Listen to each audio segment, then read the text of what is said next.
Welcome to the Blueprint, where we shine a light on the leaders and visionaries who are shaping the Caribbean's future through bold ideas and inspiring service. On today's episode, we have a very special guest who is a powerhouse in every sense of the word.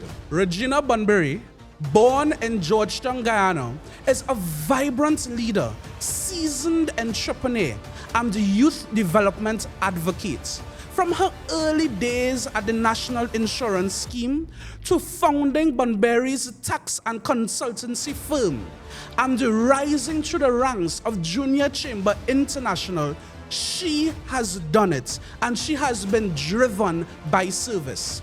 She believes in creating opportunities for others, especially young people, and live the words, service to humanity is the best work of life, and education is the most powerful tool and weapon that can be used to change the world.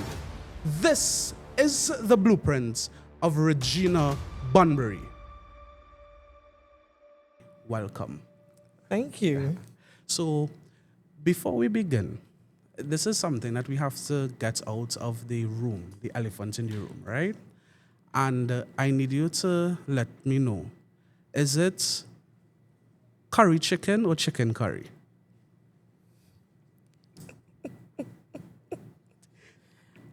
It is chicken curry. When in Rome, Regina, do as the Romans do. I know. But for the record, I'm from the 592. So it's chicken curry. Represented. In the meanwhile, I'm in the 868. I'll say curry chicken. Nice. I think we have the theme for the episode now. So, Regina, you are from Georgetown, Guyana. So tell us about your upbringing. How is it for young Regina growing up in the beautiful country of Guyana? Oh, well, it was, I should say, not so good and not so bad, but it was okay.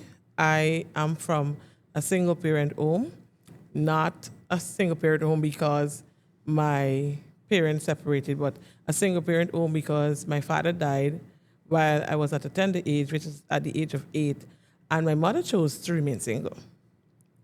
So I'm from a single-parent home. I have watched my mother work all her life to make me into the woman that I am today. My mother is a very humble person, and what she did, business as I am doing today, and I watched her walk and sell to send me to school. My father was more of the business person. She was his backup. But when he passed, she still had something left with her. And there's not much that she could have done, but she did what she could have done, and she did to the best of her ability at that time. So I'm from a single home, and I'm proud. I am proud of the person that I am today, and that is because of my mother and the work that she has put in, and the efforts and everything. And my upbringing, it was quite quiet. I'm always a reserved person while growing up. I have my cousins. They are more outgoing. They would call me, Regina, let me go and play in the trench. And I would say, no, I can't swim. And even to that, simple going and climbing a tree with them, I wouldn't go. I was always reserved. I'm still reserved. I'm more of an introverted person. But JCI has, shifted me from my comfort zone. So a comfortable zone that I'm out there, and I'm liking the person that I am becoming. Yes. I love how you ended that. You are liking the person that you are becoming. So who is Regina becoming? Regina is becoming that serial entrepreneur that is known for giving good business advice, guiding other business persons down the right path of business. It may not be the same business that I'm doing, but if I can offer you a good advice that will help you to catapult into what you want to be and to let your business evolve as you evolve, I would. Okay. So let's jump back a little bit. So you are clearly somebody that is proud proud of your upbringing, and you have identified your mom as the person who has been the captain of the ship steering for the family post your 8-year-old self. What was one of the biggest lessons that you would have learned from that experience? I've learned to never give up. And I've also learned to, whatever it is that you do in life, put God first and pray about it. It will work. If you have a vision or you have something in mind that you want to do, it can happen. You just have to put your mind to it and put God in the center of that, and you will see it happen.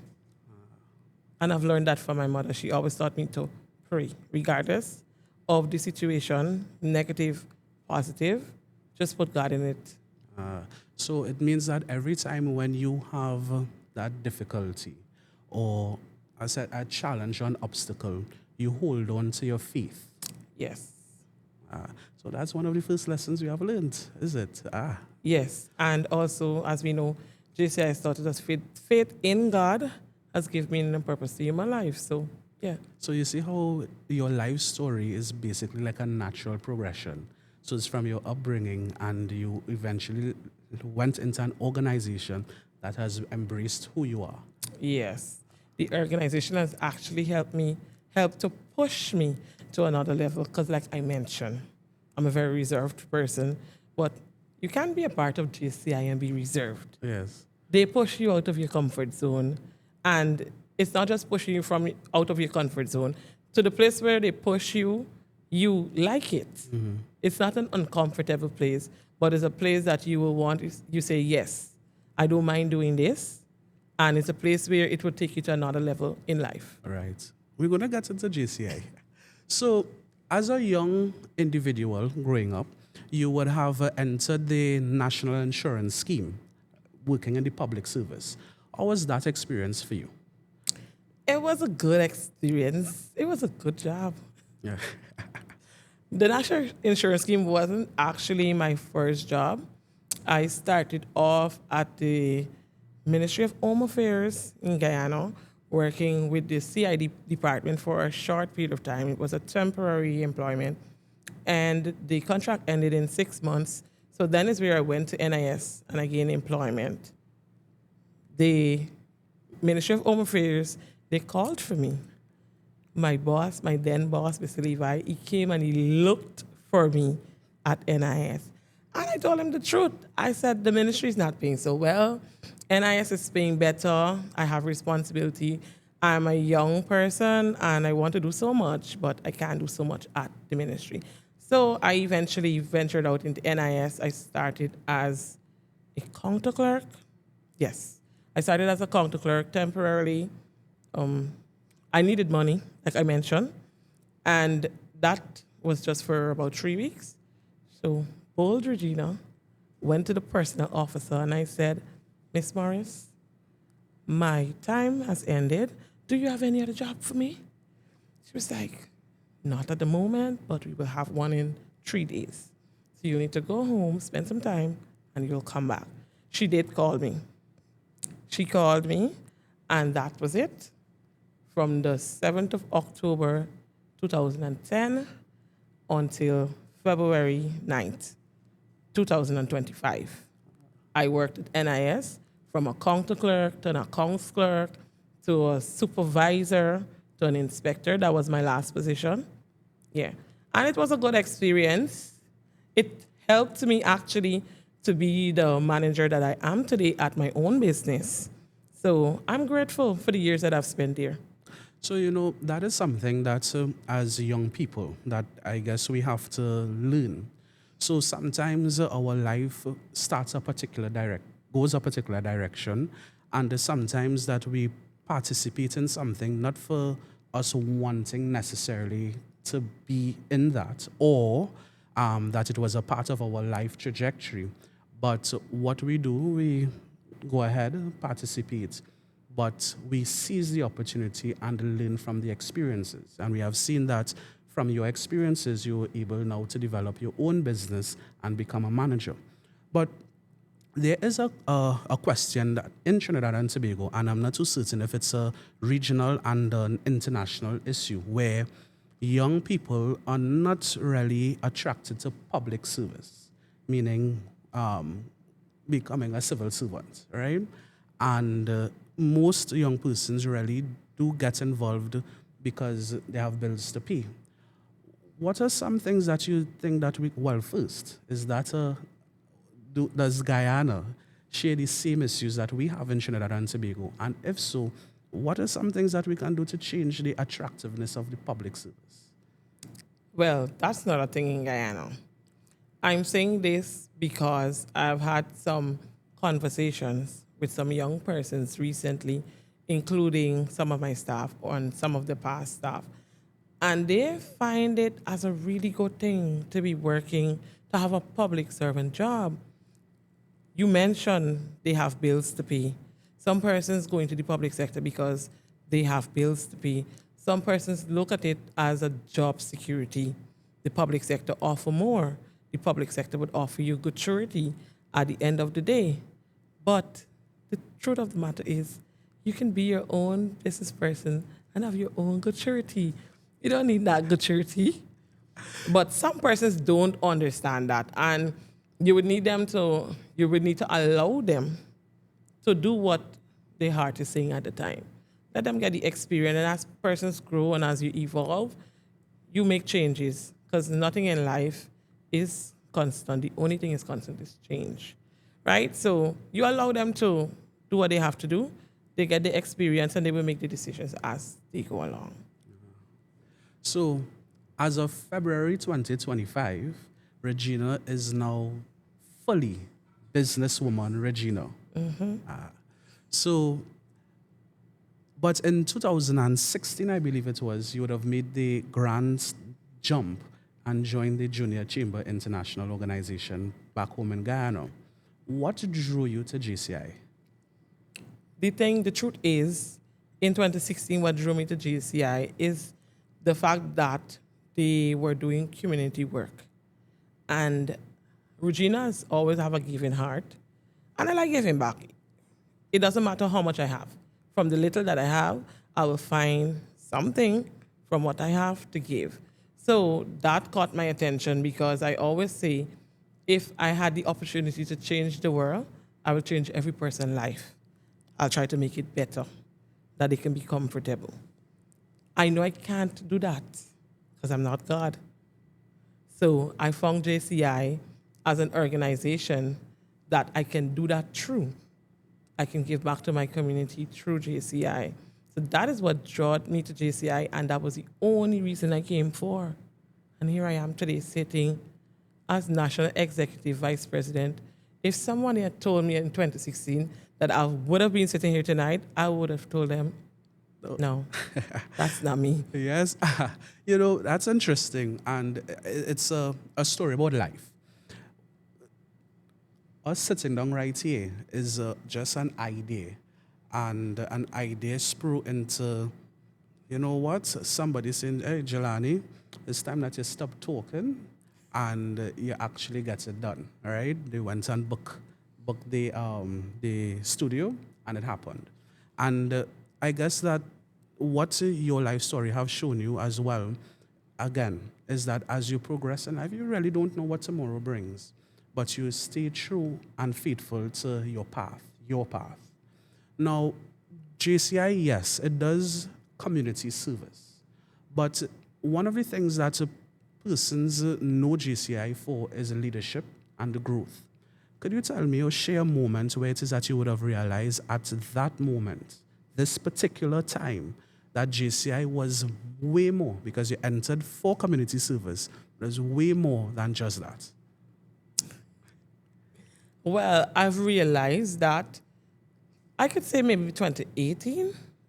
That year I was treasurer for JCI Guyana. And I realized when I traveled to the first convention, and that was in Grenada. Yeah, I was treasurer. I was like, this organization is beyond me. It's not what I was expecting. It was so much more. And I still ignore the fact that okay, JCI offers more than just community action. They offer you the opportunity to develop yourself personally and professionally. You get the opportunity to network with so many persons around the Caribbean and by extension around the world when you go to the conferences, Eurasian World Congress. But I keep ignoring it. And as time progressed, I keep serving. I served as EA twice and legal counsel on the national board. I was like, okay, let me see what's happening. And I still keep ignoring it. But then in 2023, I decided to run for national vice president. And then it dawned on me, Regina, this is serious business. And JCI is offering so much more. When you travel to a World Congress, you see JCI on another level, a whole nother level. I'm expecting to see you next year in Antigua at our area conference. Oh, yes. Yes, we're hosting right in our back. Yes. Yes. And you come and you meet so many different persons Yes, I have to go from meet around the there. world. Yes. On so many different levels. You get to network, you connect. You can even get a family from JCI. I'm just saying. Yeah. Putting it out there. I'm just saying. But yeah, it was in 2023 when I ran for national vice president. Then I realized that, this organization is such a great organization. It offers so much. And I have no regrets. I am so happy that it was the community action that actually drew me in. And I was able to benefit because, as I said, I only came for that reason. But I'm here today. I've developed, I've grown. I was able to develop myself professionally and personally. And I was able to connect with so many persons from around the world. Some of my business connections are from visiting Area C conferences. So JCI has so much to offer. So we heard about networking, we heard about traveling, we heard about World Congress, we heard about basically island hopping, all right?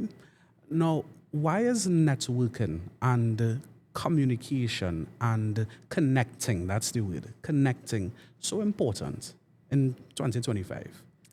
It's very important.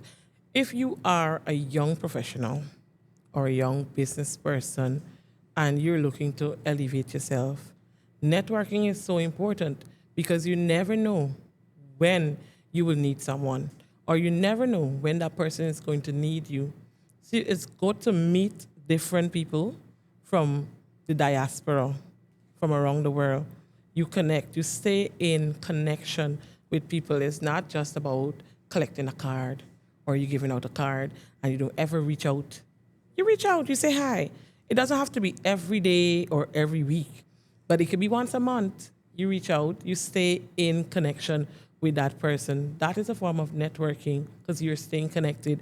You never know when the opportunity may come up and that person may reach out to you for a business opportunity or you may reach out to them for something that you may need assistance with in their country. So it's very important in 2025 to have a strong network base, and JCI definitely offers that. Mm-hmm. So for the benefits of our audience who may not know what JCI is about, because you spoke about your local organization, you spoke about being a national officer, could you explain what are the layers of leadership in JCI? The layers of leadership? Yes. You mean the different levels that we serve on? Yes. All right. All right. So, well, let me tell you about JCI for persons that don't know. It's a leadership development organization that caters for young people between the ages of 18 and 40, and we are in over 100 countries in over 5,000 communities around the world. We have 4 areas of development, which I mentioned prior, which is business, entrepreneurship, personal development, which is self-development, community action, and international cooperation, which is the networking aspect. So JCI offer all of that to our young people. Once you're between the age of 18 to 40, you can join JCI and you can benefit from JCI. Once you join, you will be able to benefit from all the areas.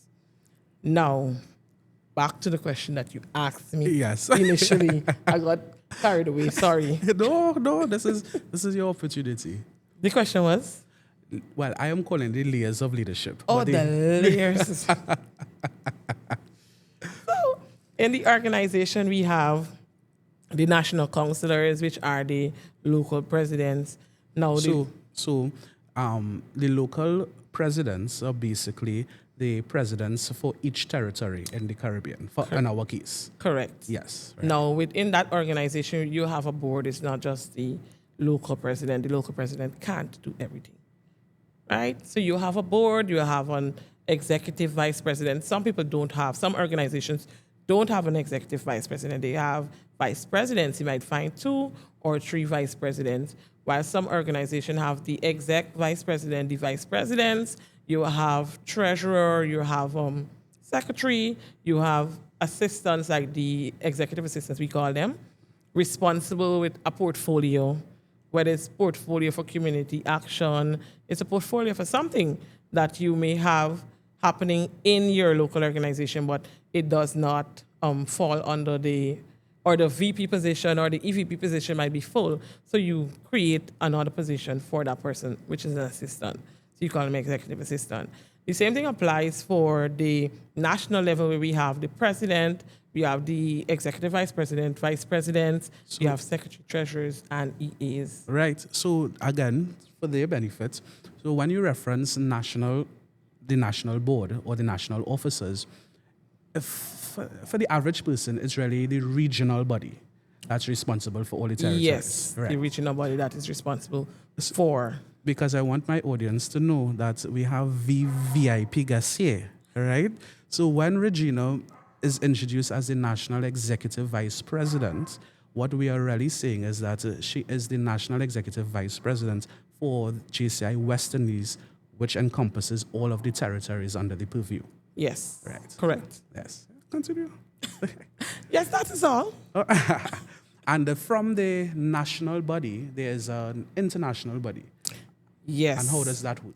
Well, there's an international body. The same layer that I laid out, the same applies for the international body, but the international body have different areas, as in Area C, Area B, Area A. The Area C is the Americas, then we have Area B, then we have Area A, which is Asia, and the Africas, right? So the same structure applies under each areas. That will have to be edited. Then we have the international president, which is the president of JCI. Right. So what we are really describing is that it is very possible for a young girl, a young woman from Georgetown, Guyana, can rise to become a leader in the region and even rise to be leadership within the international arena. Correct. And the organization facilitates that. Correct. Nice.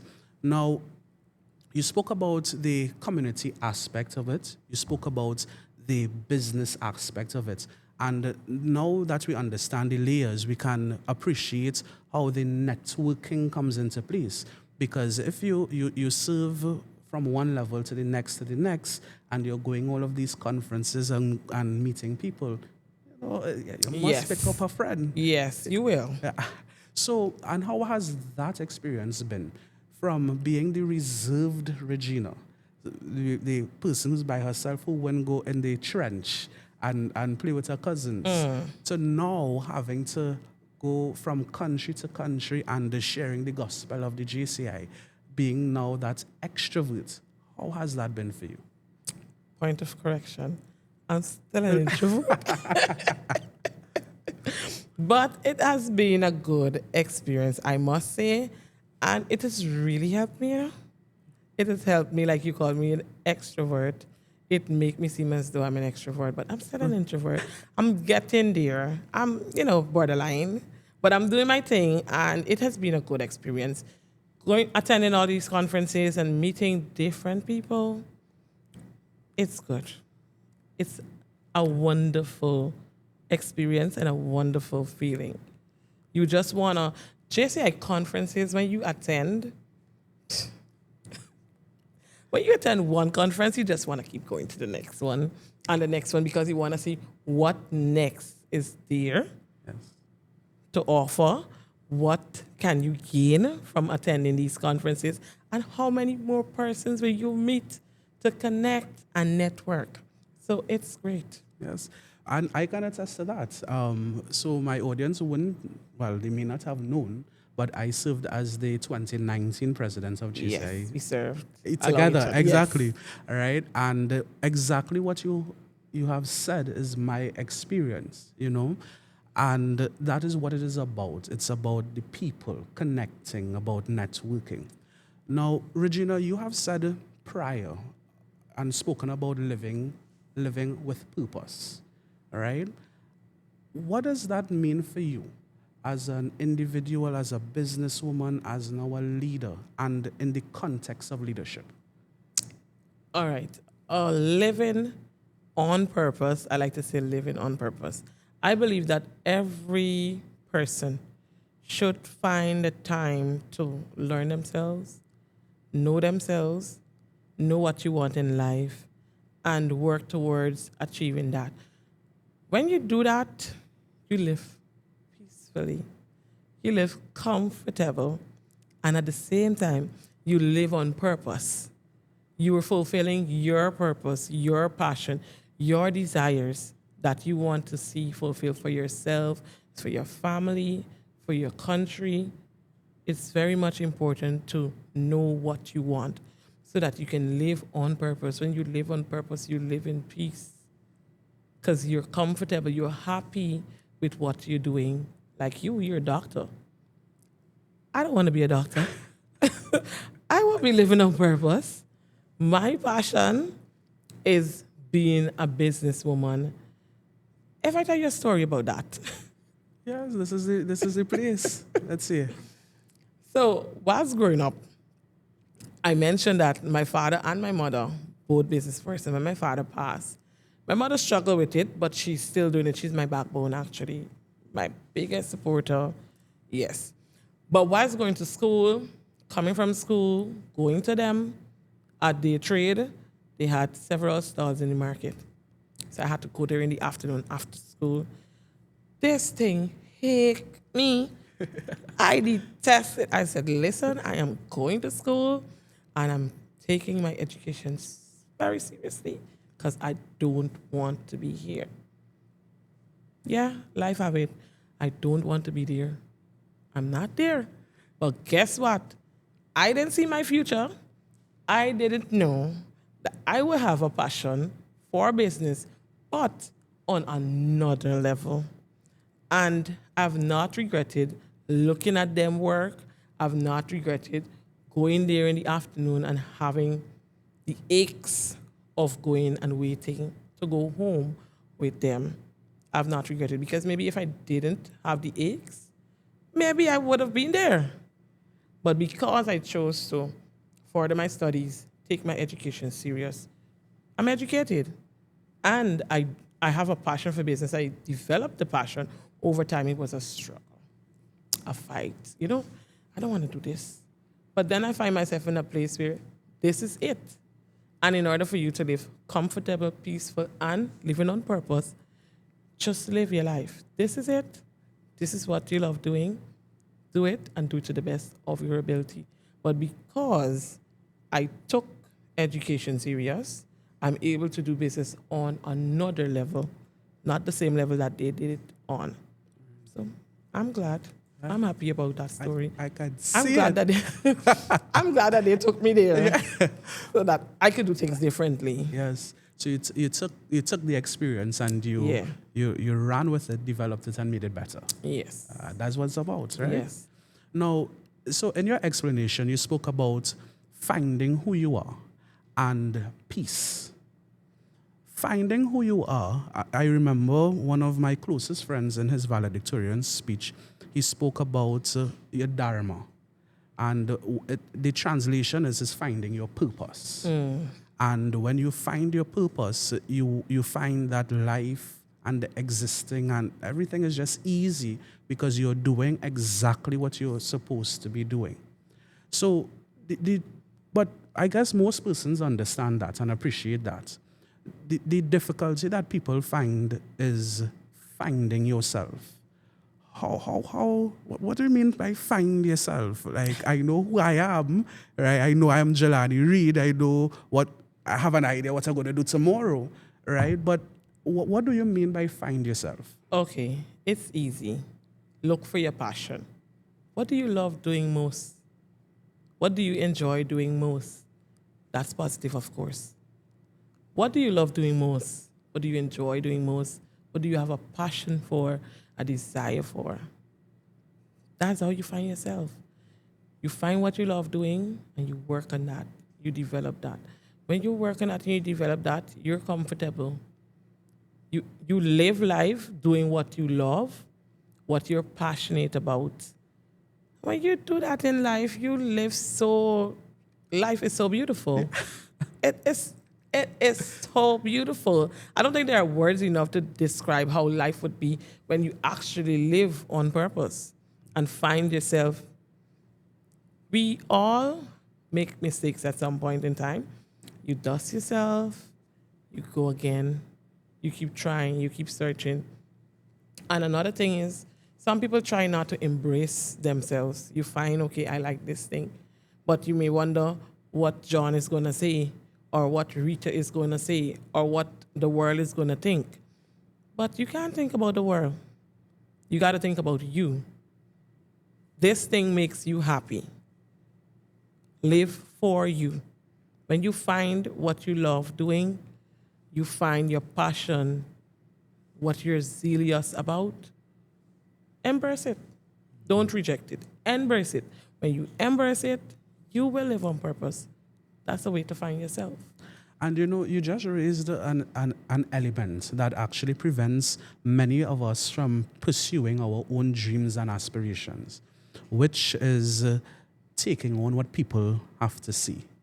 And for myself as well, you want to do this project or this initiative or even pivot and find something new, but you're studying what auntie will say, what the neighbor down the road will say, or what Miss John will say, and for many of us as young people, that has been the obstacle, that has been the preventing factor from us pushing forward.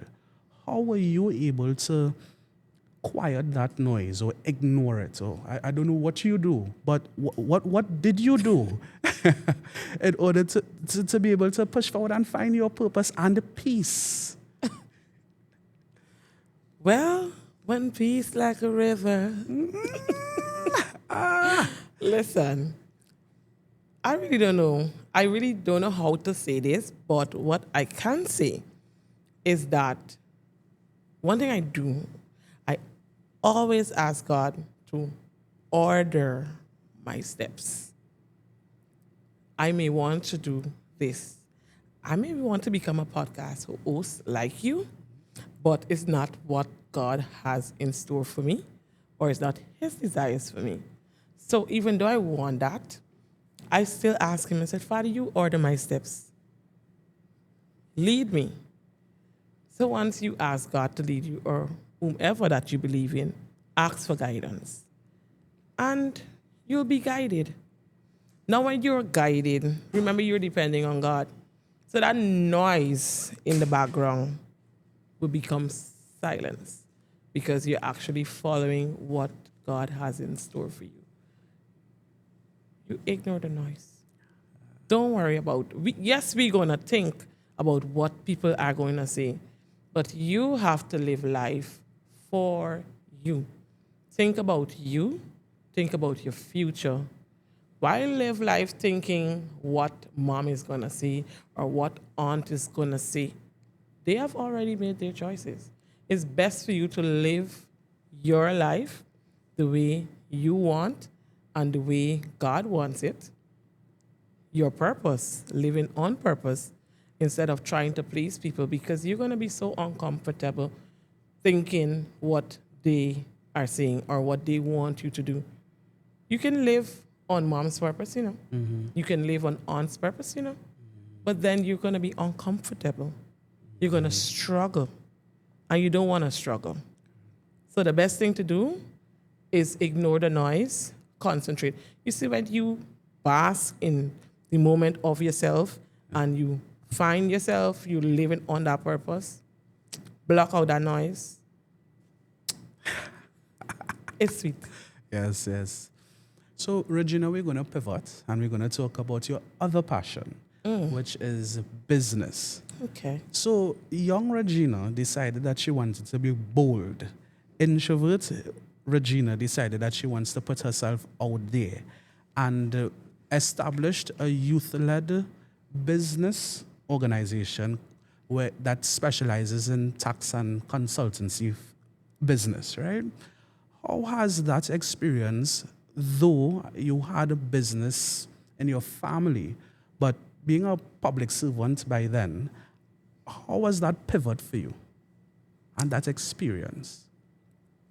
It was challenging at first. Not at first. It is still challenging. Because the thing is, for my consultancy, I actually had to keep it on down low Right. for a good while. It has been around since 2012. Yeah. But I didn't really pay much emphasis on it because I was a public servant at that time. And some of the services that I could have offered at that time, I couldn't offer it Being a public. because it would have been conflict of interest. So in order for me to have moved forward and evolved in my consultancy, I had to quit to have the full experience of the consultancy. Nevertheless, it was challenging. It is still challenging. As I grow every day in the business, I learn new things. Don't ever think you know it all. You learn every day. And another thing what I've discovered, when you decide that you're going to upscale in business or you're going to go full out in business, is everybody's becoming for you. The tax man, the Burias, everybody coming for you because, hey, we got a new business on the block. They see it as a new business. I know it's not new, but it's everybody coming for you to see if you're in order. And then it is like, realize like, I'm actually doing serious business because I'm drawing the business police to me, Yes. right? But it's an experience that I wouldn't regret. I enjoy doing it. Like I say, I'm still learning, especially when it comes to the consultancy. See consultancy on a whole new level since I have, decided to put it out there. But as for the other businesses, it's a walk in the park. So, what has been one of the biggest challenges, like the number one challenge, and what did you learn from it while establishing a business? Establishing the business in itself was a challenge.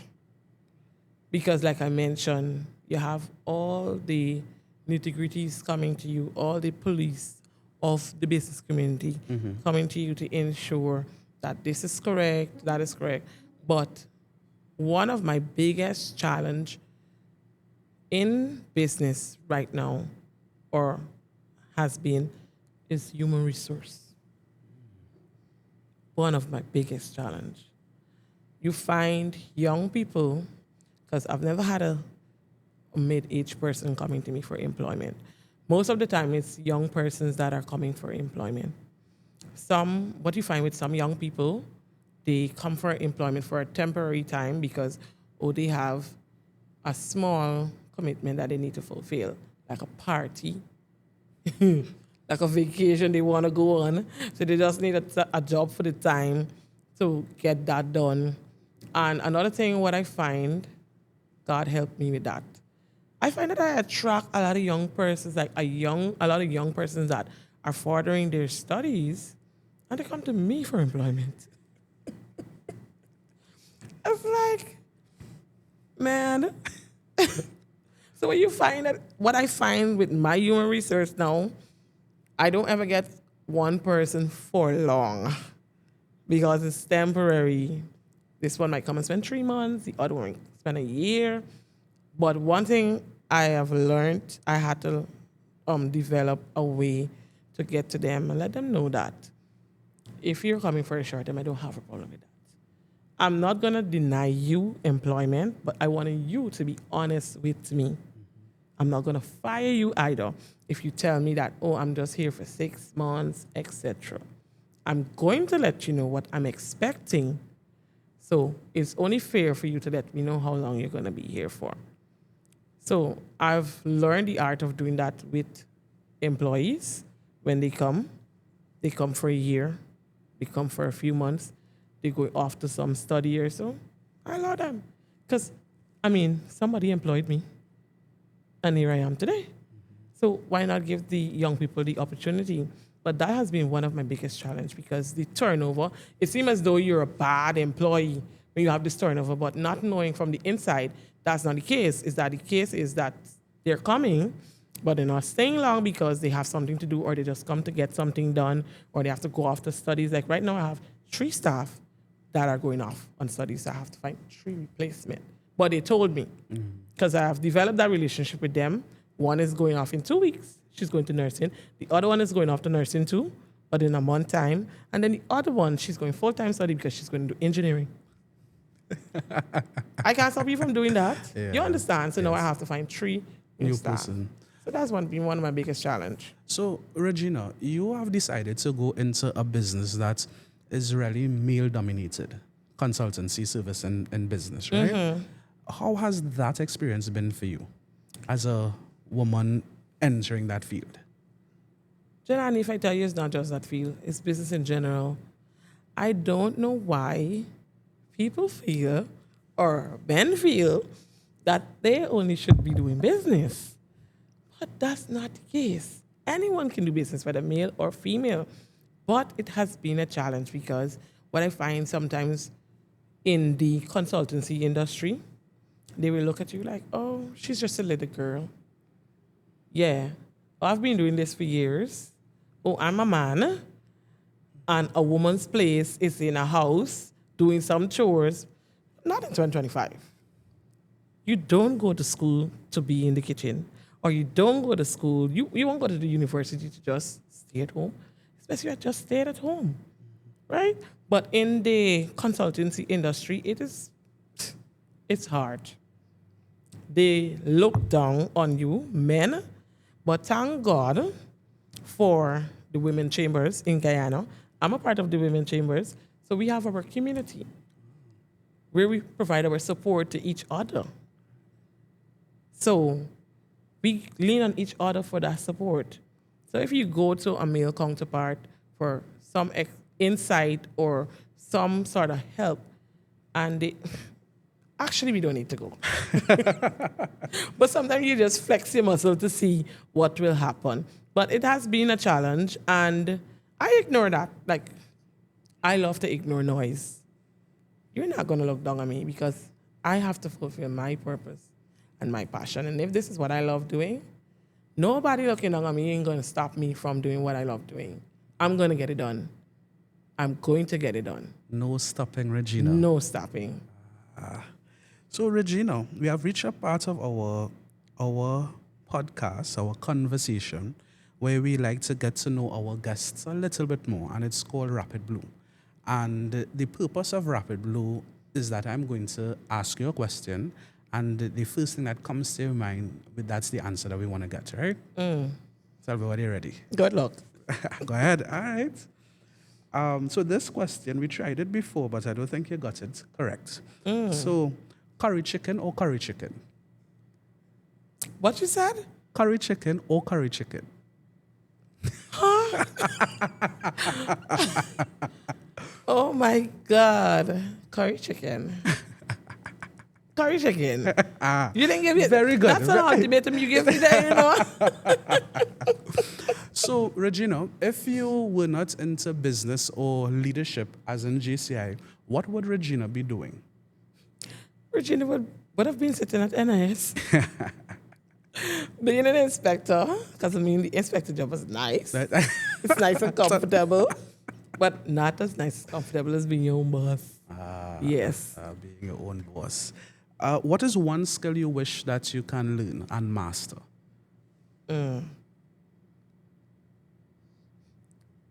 You have me thinking now. Think. If there's one thing that you wish you could do, what would that be? Oh, yeah, there's one thing I need to learn more. Computer science.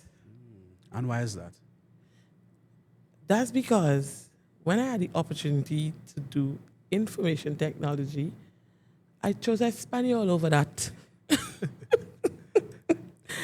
And I mean, I am literate, but not so literate in it. So yes. Okay. What is one Caribbean dish you can't live without? Curry chicken.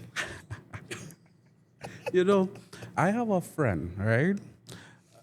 One of my closest friends for many years, and it's only last year I taste its pepper pot for the first time. Yeah. Could you imagine that? But it is good though. It is good. It is. Good. Yes. It is good. All right. What is one Guyanese tradition that you treasure the most?